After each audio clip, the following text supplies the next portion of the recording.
Welcome to Module 4, Lesson 22. Today we're going to be doing more work with fraction multiplication, but this time we're going to be looking at fractions as scaling factors. So in my first problem up here, I have I want to find out what 1/2 as long as 8 meters is in meters. Well, here I'm starting with 8 meters. And so that's my original number. And I'm taking half of that. So that half is my, what we're going to call a scaling factor. So if I were to write this as an expression, it would just be 1/2 of 8 meters. And I know that since I am taking a half a group of 8, that's not even a full group of 8, my answer should get smaller. And that's a really important concept today, that when we multiply by a scaling factor less than 1, the answer has to be smaller. I'm not taking even a complete group of 8, I'm taking half a group of 8. So in this case, my answer is going to be 4 meters. What I want to do is show you that on a bar model, that if I have 8 meters, this is what the picture is going to look like. I'm taking half of that. This is what I'm trying to find out. So that's what that bar model would look like. Now below, we have 8 times as long as half a meter. Now, I don't want to spoil the surprise, but you're going to get the same answer, but this is a very different problem. Even though the commutative property says that my equation, or my expression, which is going to be 8 times as half as 1/2 meters, the commutative property says I can switch them back and forth and it's the same problem. It kind of is expressing something differently here.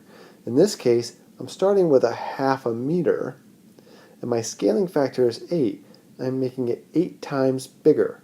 So if I have a scaling factor greater than 1, I have more than a whole group of it, my answer has to get bigger. So my answer has to be bigger than the half. In this case, if I were to draw a bar model, I'm going to have 8 groups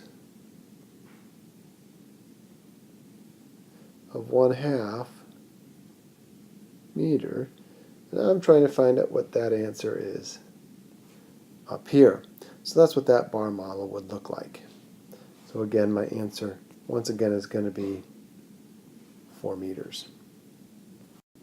Okay, here I have 3 different problems. They're very similar. I want 7 times some number of fourths to be less than 7. I have 7 times some number of fourths to be greater than 7. And I have 7 times some number of fourths having to be equal to 7.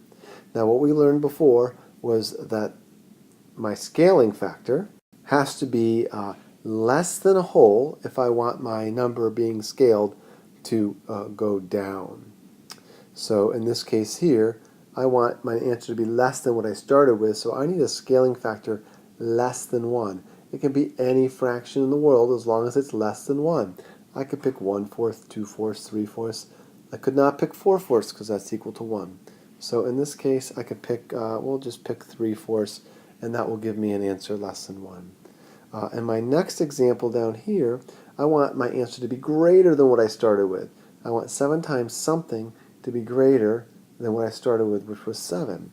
So again, this scaling factor can be anything as long as it's greater than 1. And a fraction that has a numerator bigger than the denominator is going to be greater than one whole group.